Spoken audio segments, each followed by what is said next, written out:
I was going to start the show before you got into your question by just saying hello. I feel like the last few days I've been super busy. I feel like I haven't actually sat and talked to you in a while. Maybe you don't feel the same. Maybe you've just been so happy that Is we that why haven't. it's been so peaceful? Okay, here we go.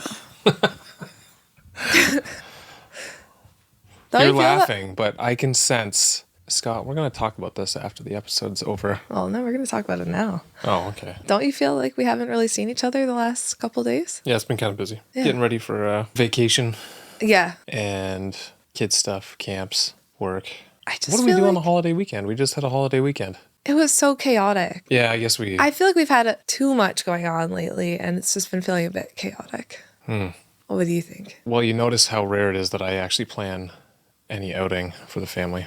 I know, but I don't even feel like I've been trying to plan these things, but things just keep coming up, and then all of a sudden we're doing something, and it's fine. It's all good things. It's like a play date that our daughter has lined up with a friend of hers, so then we go. Or all of a sudden our daughter wants to get chapter books from the library, so now we're taking a family trip to the library, but with 3 kids at bedtime, that turns into chaos. Yeah, that was probably not our finest decision. No, that was definitely not our finest decision. No. So I just feel like we've been doing a lot of little things, nothing big, but it's just been filling up a lot of time. And then with the summer holidays being here, the kids are going to bed later. And so we're not having that same downtime at night because the kids are up later. And I just feel like we haven't chit-chatted in a while. So how's your heart? Ew. You don't like that question? Not really. I text that question to my friends. You text, how is your heart, to your friends? I do. Heard it here first, folks. I don't think that's a bad thing. That is the most you thing I've ever heard. Imagine getting a text from a friend. Hey, friend, how's your heart doing today? I can't imagine any of my buddies texting. Well, now that we've said this, and if this goes live, then I probably will. But I can't imagine any of my buddies texting me asking, Scott, how's your heart today? Really? Once a week, I'll probably try and text a friend and be like, how's your heart feeling? And they respond to that seriously? Yeah. I fail to see how this is funny. What? You have to see it. Okay, I see it a little bit, but anywho. Wow, you really rambled on and How on is your in heart? this intro. You haven't even answered my question. I believe this is what's called a cold open.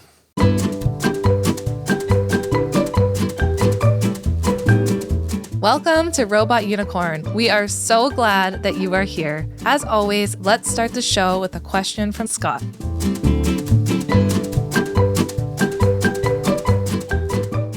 Okay, so since you won't tell me how you're doing, why don't you tell me your question that you have for me? You sure you're ready for it? Well, you know what the topic is on.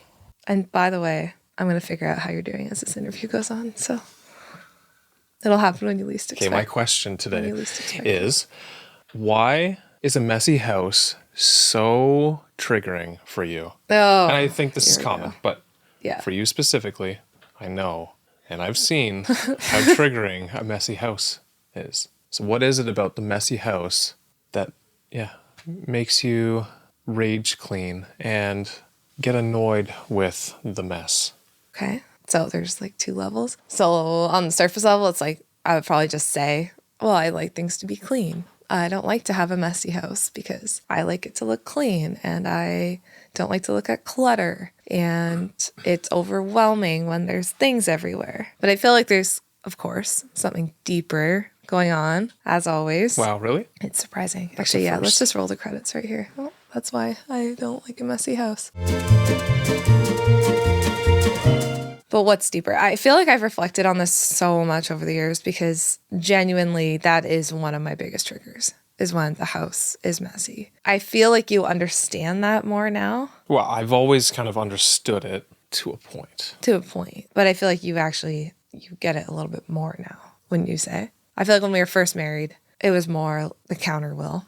You think that's what it was? I don't know. No, for me, I think it's more I like things organized. But I've become apathetic towards the whole idea of organization. As soon as you have kids, or you have Jess as your wife, organization gets thrown straight out the window. What? Is that false? It's interesting to me about myself Because if that you look I in my am. corner of the house, Yeah. sorry, I don't mean to cut you off, but in the same sense I do. If you look at my small corner of the house that you gave me for my hobbies, everything is lined up. I have like a little 3D printed stand for all the things. It's nicely organized and nobody touches that area. That's what I like. It's like the idea of a restaurant, I'm going to butcher the pronunciation of this, but the mise en place, like everything in its place. Yeah. I like that idea. Well, I feel like the difference between the two of us is you are organized, but you can be okay with like the toys are out and we haven't done the dishes from dinner yet. Like you, in your mind, you're like, I know we'll get to it. So I'm fine to just be present with the kids, even though Yeah. it's messy. Whereas for me, I'm like, I can't be present with the kids mentally. It's something I'm working through when it's messy. And so my problem becomes I get so overwhelmed with like the visual clutter that's going on with the mess that it's hard for me to switch my brain from like, it's so messy in here. And that's okay. I can cope with it. It takes 10 minutes to clean it all up. We'll do it once the kids are in bed. It's so hard for me to work through that. So then I end up trying to clean the mess while the kids are still making a mess. And then I'm getting frustrated with them. And I have a hard time resting. Like you always say that to me, right? Like we'll be with the kids and I'm just constantly cleaning, tidying. Oh, quick, let's like bring the broom out and sweep up the floor. I think like I have a hard time just existing with them. I can understand based on the house we have. It's a nice house, but it's not situated well for, like we don't have a room for the kids to go play and do their We don't toys have a in. playroom. It's just all the same area. It's like our kitchen and the TV, like rec room area is all just one big room. Yeah. And so whenever they make a mess, it's like they're drawing pictures and it's just covering the dinner table. Yeah. Well, like we don't have a ton of space for them to go and play and make a mess in a certain specific area. Right. And you can like close the door and be like, this is the room where the mess is. Yeah. Like the mess is at the It's kitchen just in table. It's in the living room. And I can see it all from the kitchen where I usually am, like doing stuff, the dishes most of the time. And so I feel like part of the struggle, and I think that this was especially a huge problem for me during the pandemic. Yeah, well, when that we makes were sense. home all day, every day. And I felt like it was just snacks all day, every day. And we couldn't really leave the house and go anywhere. Yeah. And we had just one space kind of for the kids to play. And it just is like, no matter what, it was never clean. That honestly was so hard on me mentally. And I feel like I can see really that. had to face a lot of my And big triggers in during that that time, I had some huge equipment installs that I was gone for like months on end. So I felt like my entire job was just cleaning after the kids. Yeah. And I still feel like that sometimes when we're home, you know, like when we're working, we don't have that, which is one of the ways that I find work is good for my mental health because I find that to be very difficult. And that is a part of having kids is that it is messy. So I know that like we'll get there, but a piece of what's been helpful for me is just trying to, as we call as therapists, radically accept some of these things that we can't change. And one of the things I can't change is the fact that kids are messy. Like that's just part of it. I feel like that's kind of their job. Yeah, exactly. And it's their job. And I don't want to be the mom who's like, don't make a mess. Meanwhile, it's a child's job to play and make messes. Yeah. And again, I think it's just our house is not, we don't have like a big house with lots of rooms for them to, or like a specific playroom or anything. It's just where we are existing. Yeah. But no matter if you have a playroom or not, I mean, the amount of snacks children require and had dinner, like it's going to be messy. Yep. So I think for me, having the break at work where I can have cleanliness is actually nice and I feel a little more equipped to handle it. But I do find it hard because we get home and then we make dinner and then immediately it's mess. It's funny you say that. Have you seen your desk? I have actually. Go look at it. It's very tidy Is it right clean now. today? Yes. Oh. Ever since I switched desks, it's been great. Oh, that's good. So Are you annoyed with this conversation now? yes, I'm trying to make a point and you keep interrupting me. I lost my train of thought now. Oh boy. Okay. Anyway, I think going to work is good for my mental well-being in that way. Yeah. Because when I was home full time with the kids, I struggled with that. But I still struggle with it on the weekends and in the evenings. And so I kind of wanted to talk about it today to see if you can help me unpack like what's going on with me. Like, why is this such a struggle? I feel like there's so many things in parenthood that I'm able to cope with so well. Like we've talked about sleepless nights. I can handle that. Yeah, mess is always the one that Mess is always the one. you struggle with the most. Yeah.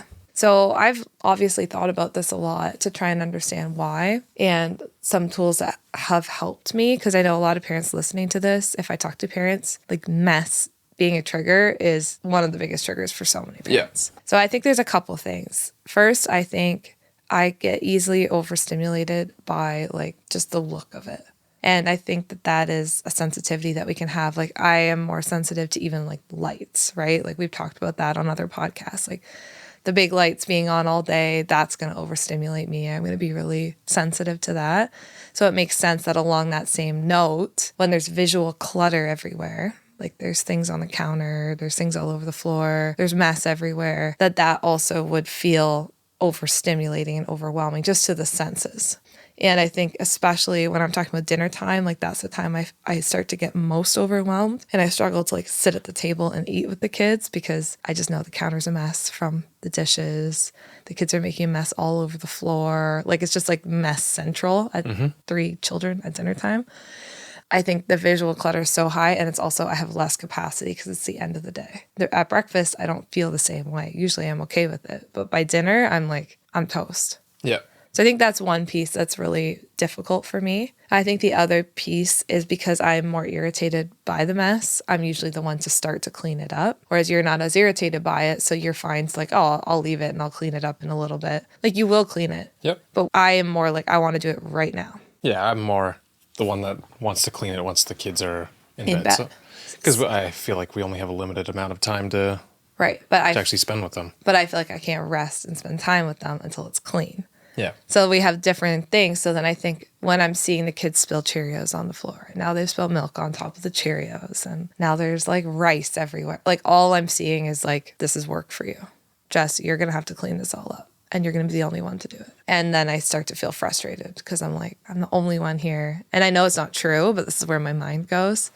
I'm the only one here that's going to be cleaning up this mess. This is so annoying. It's going to take me 45 minutes to clean up dinner. No one's going to help me. They're all going to be playing. And my mind goes through that, even if that's not true. And I used to be really bad then I would just start to rage clean, and I wouldn't ask anybody for help. I would just be like, well, if I'm going to do it, then I might as well just get started. Now I feel like I'm a little better at being like, hey, everyone, we're all going to clean up dinner together. Let's do it as a team. So that's helped a lot. But I think a lot of parents who truly are, like I actually have you as a really great partner, but I do need to tell you what I need. But a lot of parents truly are the only ones who are the ones cleaning up all day. And so of course, when your child's making a mess and you're already feeling overwhelmed and overstimulated, and you're like, I'm the only one that's going to be cleaning this. Yeah. It makes sense that would feel triggering. I feel like you can even get deeper with that always. And I feel like the even deeper level of I'm the only one cleaning this is just this feeling for me of a lack of control over the situation. And I think mess often signals this lack of control.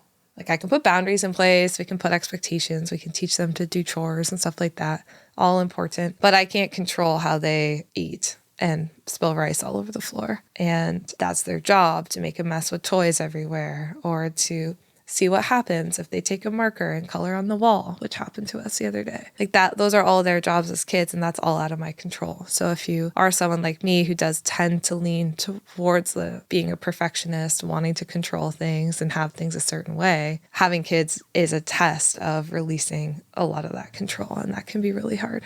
Yeah, because I feel like you very easily could put undue pressure or unnecessary pressure on your children to constantly be clean. And I don't know if this is based in any fact at all, but my theory is as soon as you force your kids into becoming these like neat freaks they have to do things a very specific way, you start to stifle their creativity. I feel that.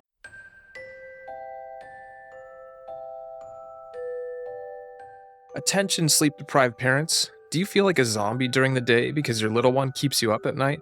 Well, I've got some news for you. You're not alone. I've been there too, struggling to keep my eyes open and my sanity intact. But here's the thing, I refuse to let my kids cry it out alone. Call me a softie, but I believe in being a cycle-breaking dad. That's why I'm excited to tell you about Jess's helpful approach to sleep. Imagine this, a world where bedtime is less of a battle, and you wake up feeling a bit more refreshed and ready to tackle the day. Sounds pretty good, right? Well, it's possible. In the Solving Bedtime Battles course, Jess shares the tools and strategies that have helped thousands of parents improve their child's bedtime routine. We've got practical tips and strategies that aim to not only help your child develop better sleep habits, but also strengthen your bond with them. Whether you've got a toddler, preschooler, or big kid, this course has got you covered. From tackling night wakings to dealing with procrastination and even navigating sibling room sharing, we've thought of it all. So if you're ready to work towards improving your child's bedtime routine and your family's sleep, check out the Solving Bedtime Battles course now. And here's the best part.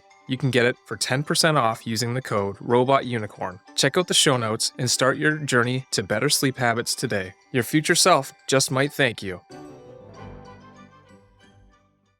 And I think that's another piece why it's so hard for me, because I do believe in, and we can talk about this more, holding children responsible for cleaning up their own messes. Yeah. But I truly don't believe in stopping them from making messes and getting angry at them for just being children whose job is to play and be creative and make messes and be loud and be silly. All the things that overstimulate me is their job. So I think that's also where it gets really hard, because my own feeling in my body conflicts with my values. So then I feel like I have to try and like push that down. Yeah. Well, it's even our middle daughter the other day. She wanted to help get the toddler some milk. Mm-hmm. And so she took the cup out and she took the milk. We have milk jugs here, and like bags of milk that we put inside of a jug. Yeah. It's Ontario, Canada. That's what we do. Yeah. Look it up. And she set it all up, and I could see her from the corner, and she did it really well, but she spilled the milk everywhere as she was pouring it. Right. And then brought the cup of milk over, and then she's like, I'll clean it up. Mm-hmm. But I feel like if we were worried about that, like you could potentially tend to say, no, I'll just do it so you don't make a mess. Absolutely. I have said that. But for me, I'm seeing that, and I'm seeing her build motor control, because she's trying her hardest to get it into the cup, and she's missing a little bit, or she's pouring a little bit too much, and all of a sudden it shoots out further. Yeah. So I'm seeing all of these connections building in her brain as she's doing that, because she was making the mess. Yeah. And now I'll bet you the next time she does that on her own, it'll probably go a little bit better. Mm-hmm. And she'll just continually get better and better until she's no longer spilling. And I feel like that's a better way for her to learn than us to be like, no, here, I'll hold it with you. Yeah. Because the reality is she spills like a tablespoon of milk. Who cares? Yeah, it's easy to clean up. And if we never give our kids chances to make a mess and try it on their own, then how are they going to learn to do it on their own either? And so I feel like that's, again, like one of the big tests in parenting for me is like, I have to allow them to do these things and make messes and try. And like another good example is cutting things. Like they're very into cutting things right now, which is great. Again, good skills to build, motor skills, all that kind of stuff. But man, is there tiny pieces of paper everywhere in our house. And last week, I felt like I was getting ragey because I just kept stepping on these tiny pieces of paper, and they're getting stuck on my bare feet. And I was like, kids, just clean up your paper. I was getting so mad without having taken a step back and being like, okay, it's fine if they cut, but I can actually set the boundary in advance that, hey, if you're going to cut up paper, it's also your responsibility to clean it up. And do it at the kitchen table. Yeah, and you keep it at the kitchen table, right? So there's parameters around. Yeah. I can put those parameters in place, and I need to follow through with them. And there's a piece of me releasing control. So I think both are true in this situation. So why do you think mess such a trigger, though, for you? Like you say, it's a lack of control, whatever. Is that what you were like as a kid too? You required things to be orderly, or you required things to be clean, or like what caused that in you? As a kid, I was not clean at all. My parents always have a clean house. Like they value being clean. Now or then too? Then too. Okay. Like I feel like they were always clean. My mom always had boundaries, I think, that were very appropriate in place. Like you have to make your bed in the morning. That was a boundary, and I will do the same boundary with the girls as they get a little bigger. You even have that boundary with me? I have that boundary with you. Like, I actually think things like making your bed in the morning, I'm so glad I learned that from my parents, because I think that there are certain things about having that kind of routine to your day. Like, I get out of bed, I make it right away. And for me, that's always just been something I've done since a child. And so I would say my parents had a clean house, and we had a lot of responsibility around helping things stay clean. So we did chores as a family on Saturdays. So everyone had a job, and I value that still, and I would do that with the kids. I think what was hard for me and what I'm still unpacking about myself is that I like things clean, but I really struggle with organization. And I don't know what that is mentally about me, but I feel like there's something there. But I've always struggled to just be organized and keep things like, whether it's the files on my computer to the sheets in our closet. I struggle with the organization part of it. My brain struggles with that. I don't know what that is. And I wonder always, I also always struggled with like math and spelling. And I don't know if all of that connects or not, but that's been something I've been really thinking about lately. I'm like, I wonder if all that all connects, because I've always been good at certain subjects like English and psychology, all that kind of stuff. But I've struggled in other areas that requires a little more like mental organization, like math and even spelling. Like I would always get a couple letters mixed up. And I always would struggle also with just organizing my own self. So I was like that as a kid, and I was often teased for it by my family. I think they thought it was cute. Like, I think they were teasing me, not in a way that was malicious to them at all. Like, they thought I was cute and unorganized, and I don't hold it against them because I understand that they just thought they were being funny. But I think for me, the way they teased me, calling me messy Jessie all the time, hurt and made me not want to ever be messy. And so even when you were just joking right now about my desk, like that wasn't funny to me because that does trigger me, right? Like I don't find jokes about me being messy funny, even though I know I could lighten up on it. And my family knows this. This is something that they will still sometimes bring up, and they know that as soon as it's brought up, it's like, it's immediately too far. Like I'm... Your face drops instantly. Like they bring that joke up and instantly I'm like, no, that's not funny to me. Yeah. I don't enjoy that. And it's always something I've struggled with. So I think when you say, is there something deeper there? I'm sure being a child who struggled to keep myself organized and my room organized, even though I did value being clean, I'm still have that inside of me as an adult. And I don't know necessarily, it's my own journey that I'm on right now, why that part of my brain struggles so much with the organization and all of that. And so I think it comes out, and like, I want to be clean. I don't like those jokes about me, and I don't want to have a messy house, and I feel better when it's clean, but it's also a struggle. Does that make any sense? Mm-hmm. What do you think? What's your take on that? I mean, you were even just teasing me now, and I didn't respond well to it. So you've seen that. So I apologize. It's okay. Is it? We'll see. We'll see. Yeah, exactly. No, I mean, and for the most part, I take jokes. I'm very self-deprecating. So I take jokes about myself very well. Like I have a very self-deprecating sense of humor, but for whatever reason, that one. Yeah. Now people know your kryptonite. That's my kryptonite. Yep. Now they know. And I know it gets me because there's truth to it. But I think the thing, and I know everyone's going to be diagnosing me with something listening to this. Yeah, I'm sure. Because I already get that all the time. And I don't know, because I have never got assessed for anything. So, you know, maybe there's something there, but I don't know, because I have never taken that path for myself. But it's just something that I have been thinking about a lot lately because of those struggles that I have. Yeah, I wouldn't know. When I compare myself to you, like, we're just so different. Like, yeah, we're very different. Like, to you, organizing, you just visualize it in your brain, like, boom, that's how it should be organized. Or math, that always came so easy to you. Whereas, like, I struggled. Like, it was so hard for me to learn that kind of thing. I did it, but it was like I needed intensive tutoring and support. Whereas something like writing, English, psychology, that all just comes, like, it just clicks for me right away. So, I don't know. Well, I think for me, the organizational piece has been ingrained in me, mostly because of the chaotic childhood that I had. I can pinpoint the fact that it was 100% a way to cope with that and try and make order out of chaos for me. And it's still very satisfying for me, even now, organizing things, having things in their place. It just feels comforting to my body and my mind to have things in their proper place. Yeah. But I feel like I have lived in like a mess that is hard for people to understand. Yeah, maybe that's the difference. Level of mess that I lived in, that like anything that we deal with in our house is basically nothingness. And I feel like that's the difference between us. Inconsequential to me. Like, it's so little. And I know like the dishes will take 5 to 10 minutes. Cleaning up the toys will take like 2 minutes. Right. Whereas for you, like, not to speak from you, but like you had like days of dishes piled up on the counter. Yeah. When we cleaned up, like fully, it would take us hours and hours to just clean up the mess in our home. Right. So for you, you're like, Jess, it's literally just the dinner dishes that are sitting in the sink. It's going to take us 5 minutes and we have a dishwasher. Yeah.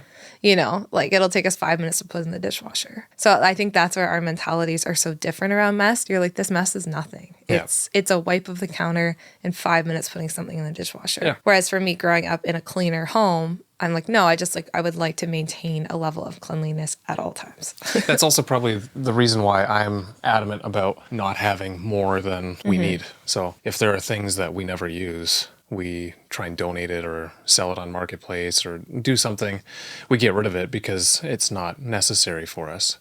Because it just, I know, based on what I grew up in, the more stuff you have, the more difficult it is to actually stay clean. I wonder, I'm kind of thinking about everything that we've been talking about. And I wonder if for me, part of the mess is like tying how good of a job I'm doing as a mom to like the tidiness of my house. Like, I don't know if there's like a piece of like worth that's tied into it of like, I feel like I'm doing a good job and everything's going well and smooth when it's all clean and we're just like nice and calmly playing. Like to me, that's like the ultimate. Mm-hmm. Whereas you don't have your worth or like any value or anything like that tied up in how messy it is. Because you're like, no, it's good. The kids are playing. That's good. That's what they're supposed to do. Oh, we had food. We had dinner as a family. Like I feel like we have two different lenses that we see it from. Probably because of my own issues with like organization and stuff as a kid. I'm like, no, like I want to be good. I want it to be organized. I want it to be clean. I want to feel good about myself.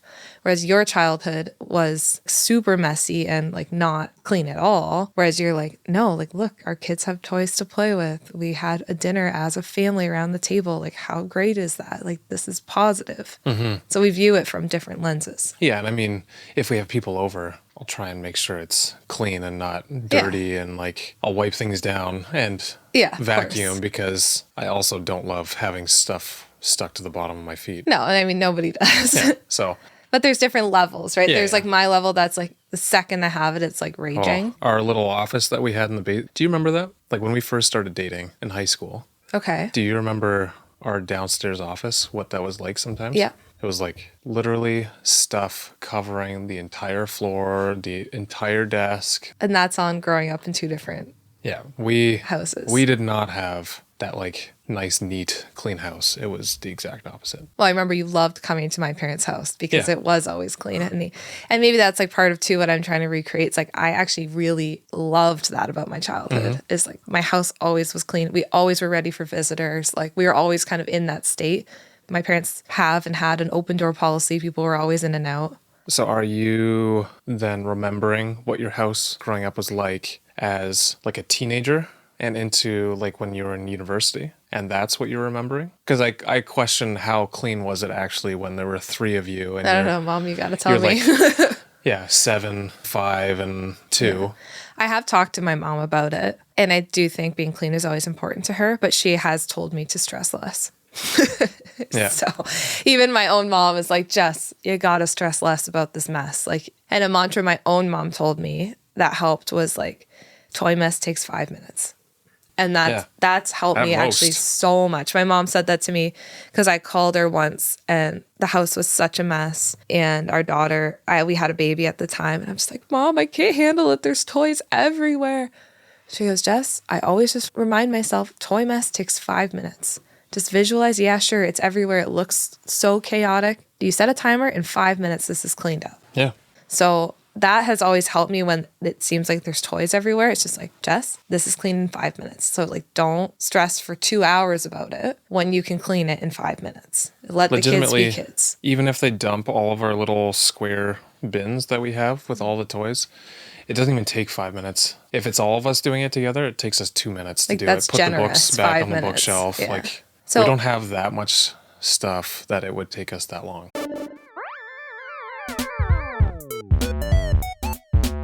And now, the part of the show that you usually skip. But wait, don't touch that dial just yet, because today's sponsor might just change your life, or at least your bathroom habits. Let's talk about the potty toolkit from, yep, you guessed it, Nurtured First. Picture this. You're a parent staring into your toddler's eyes as they proudly poop in the corner. You've tried everything, letting them run around naked, promising them a toy pony if they use the potty, and even contemplating moving to a deserted island where diapers grow on trees. But nothing seems to work. Enter the Potty Toolkit by Nurtured First. This magical bundle of joy is designed to make potty training fun, easy, and, dare I say it, enjoyable for both you and your child. It's like having a team of potty training fairies at your beck and call, without the glitter and the creepy wings. The Potty Toolkit is packed with over 40 pages of stories, activities, games, and worksheets that will get your child excited to use the potty. And the best part? It's all backed by decades of research and designed by a team of child therapists who know their stuff. So if you're ready to ditch the diapers, head over to the link in the show notes and grab the Potty Toolkit for 10% off. That's right, for less than the cost of a month's supply of diapers, you can have a fun-filled potty training experience. Don't wait, go to the link in the show notes now and get the Potty Toolkit by Nurtured First for 10% off today using the code ROBOTUNICORN. Your child and your bathroom floor will thank you. So on that note, I wanted to share some of the strategies because I know a lot of parents relate to mess being a huge trigger for them. Mm-hmm.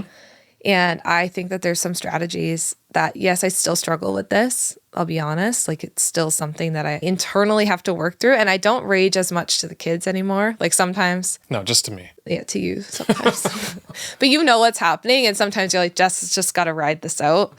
And it's always worse when there's other things in my environment that are chaotic. So like work is stressful. Yep. It comes out in rage cleaning the house. And sometimes that movement is just like what I need. So sometimes you're like, I'm just going to let Jess do this. We don't talk. I just clean the whole thing after the kids are in bed. And then I sit down and I'm like, okay, now I can talk to you. What's up? So sometimes I just need that. But I am no longer get so angry at the kids about it. And I want to share a couple of things that have really helped me. So that mantra about the toys taking 5 minutes, that has helped me a lot. And I just repeat that to myself and I feel overwhelmed with that. Having some boundaries with the children around different things has helped me. So for example, one of the boundaries that we recently set was we can only eat food at the kitchen table. Yeah. Because I found myself getting so frustrated because it's like, girls, spilled yogurt on the couch. Or we have a big salsa stain on the carpet. Yeah, again, the problem is we have just one like open room. Yeah. So the girls would take their chips and salsa and wander over to the living room. And now I have salsa on my carpet or ketchup or whatever. And then I'm getting angry. But I'm realizing, wait, that's not fair because I haven't set that boundary with the kids. I haven't told them. Yeah, and I would say that's a realistic, like that makes sense. Yeah. It's a logical boundary to It's a logical boundary. Set in place. And we told the kids, hey, some things are changing. One of the things are like, we have to eat at the table. Yeah. We're making too many spills on the carpet and the couch, and it's important that we sit at the table. And we're trying to be better at family meals. So not just like whipping them a bowl of cereal and saying, okay, go sit on the couch and eat it. No, like we're going to have family meals. Do we really do that often? I mean, we did it, but... We did it. I mean, I felt like as snacks, especially. You know what I think made the biggest difference for us? So we did two things. One, we said we eat at the kitchen table. Yeah. We also had stools at our island. And... we actually sold those. Yeah. And I would say since we got rid of those, that was huge. The amount of mess that we've had with respect to food or like even the stuff they're playing with, now they don't have the opportunity to sit at the island. Yeah. So the island is literally just for cooking and that's it. That made a huge difference. So we sold the stools that we had and we said we only eat at the kitchen table. And I think that has made a huge difference for us. Huge, like massive difference. I think the thing with the island stools was now sometimes they were sitting at the island to eat. So then there's all food dropped on the floor underneath the island. And then sometimes they're sitting at the table. And like there's so many different spots. And the island stools were causing more clutter. Yeah. They were never nicely tucked in. The girls were tripping over them. So yeah, they fell off them too many times that. Yeah, they kept falling off them. So that actually has really decreased our frustration. Along that note, talking about the clutter, we've also been purging a lot of toys and donating them. Yeah. So that also is helpful, I would say. Like if you're finding yourself getting overwhelmed often with the mess, ask yourself, like, do I really need all of these toys? And you can do a toy rotation. I've done that before too, where it's like, okay, let's put some toys away. We'll tuck them in storage. And then once a month, we'll switch them out. That way there's new toys coming out. Like you could do that. You could donate some toys if you have extras to donate. Of course, I know that's like a privileged position as well. But I know the girls, for us, they would just get a lot of gifts from people. Yeah. We rarely buy them any toys. When's the last time we purchased a toy from them? Did we even get them? Yeah, we got like a little one for Christmas. Yeah. But that was it. Like Scott and I try and be pretty minimalist, but they also have a lot of aunts and uncles and grandparents. Again, a huge privilege who give them toys that fill up the space. And Yeah. when you don't have a big playroom space, and that's all in your shared family space, which is totally fine and very normal, it can feel very overwhelming when it feels like everywhere you look, there's this big giant toy. So we've been purging a lot of the toys, and I think that's been really helpful too for both of us and for the kids. Now I find they have less toys and they play better. There's less visual clutter for them as well.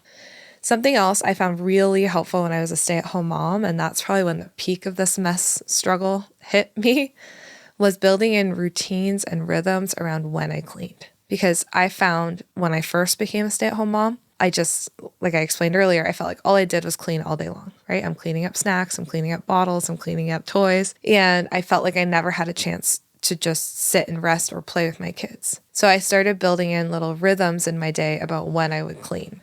So they could play with toys all morning, and then right before nap time or before lunch, I would tidy up all the toys with them. So now before lunch, everything's tidy. We're starting from a blank slate. After lunch, we would do all the lunch dishes. And when they napped, I would try and take a little rest myself. And then the next time I would clean up all the toys would be right before dinner. So just having those 2 times in the day when I knew that's when I was going to tidy up and start fresh again, that helped me not feel like I just constantly had to be cleaning up as they're playing all day long. So having little rhythms built in. Something else that helped me when I was a stay-at-home mom feeling really overwhelmed by this was just having little baskets in different rooms where, let's say, there'd just be laundry. Like sometimes the kids just are taking off their clothes, throwing it on the floor. And you're like, why is there dirty pants on the floor? And why dirty dresses everywhere? So I'd have little baskets that I could just throw things like the dirty dresses, the socks, so that it wasn't just on the floor. We have one in every bedroom. Yeah, which makes sense. Yeah, we have a basket in every bedroom and a basket in the living room.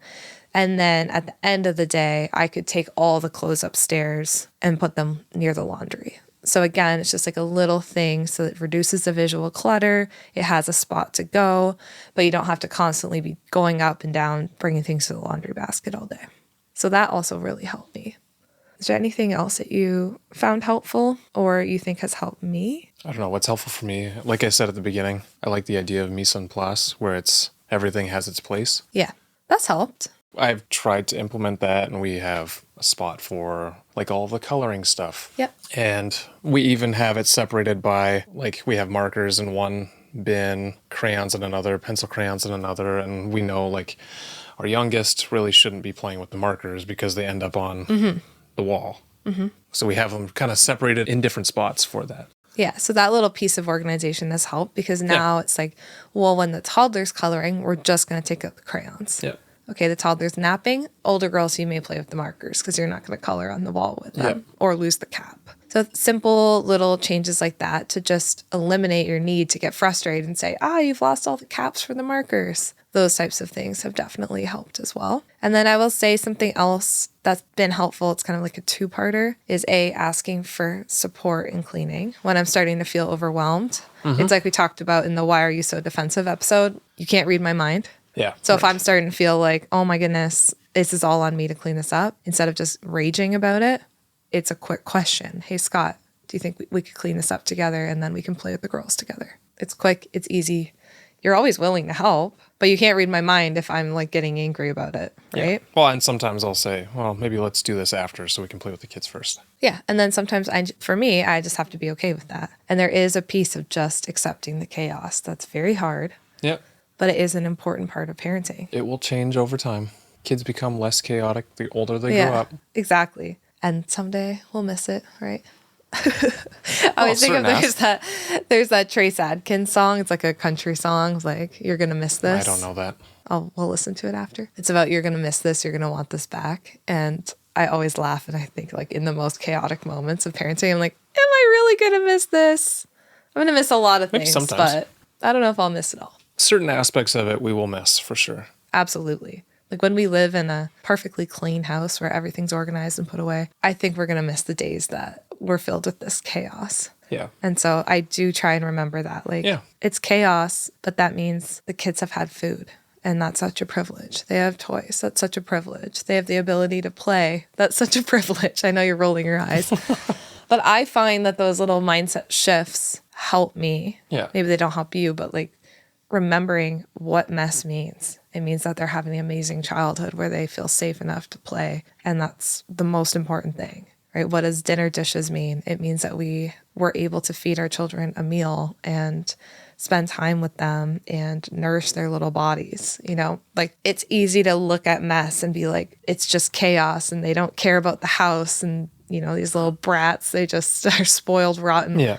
But that's not what it is. Probably have to think of that outside of the moment, especially for yourself. I need to practice that mentality so that in the moment I can access that mantra. Because if I'm not actively thinking about this and reflecting about it outside of the moment, there's no way in the moment that I can do that. Yep. And I think for parents too, who feel like, because I felt this way, and I know friends of ours have expressed this, that your body's on fire when that mess and that overstimulation hits, maybe also taking a moment for yourself to just pause. And like for me, sometimes I literally have to go upstairs to the bathroom and take a break from all the chaos because the mess just adds to the chaos, turn the lights off, take some deep breaths so that I can come back in. Like, yeah, right. Regulating that feeling in your body too. Well, I think that's a lot of tips. That's a lot of tips. Take what feels right, leave the rest. But I hope that this episode helped you, and it helped me reflect on some of the reasons why this is hard and know the work that I have to continue to do in order to even work on Jess this trigger. Has to continue working on herself. Even me. I feel like I'm always working on myself. But it is that's life. It's an important part of parenting, and I know we're always picking on Scott, so it's probably good that there was a chance. Are we? I don't know. I black out during these. I don't remember any of what we talked about. Yeah, well, usually we're talking about your trauma and triggers. So. Oh, true. Yeah. True. Anyway, let us know if you can relate to this at all, and if there's anything that you've found helpful in terms of mess and clutter and coping with that as a parent. We'd love to hear about it. Yeah, thanks for listening. We'll talk soon. Hey friends, thank you so much for listening to today's episode. We are glad that you are here. If you enjoyed today's episode and found it interesting, we'd really appreciate it if you'd leave a rating and a review. Scott and I actually sit down together and read them all. A 5-star rating helps us share our podcast and get these important messages out there. Thank you so much for listening, and we can't wait to talk to you again next time.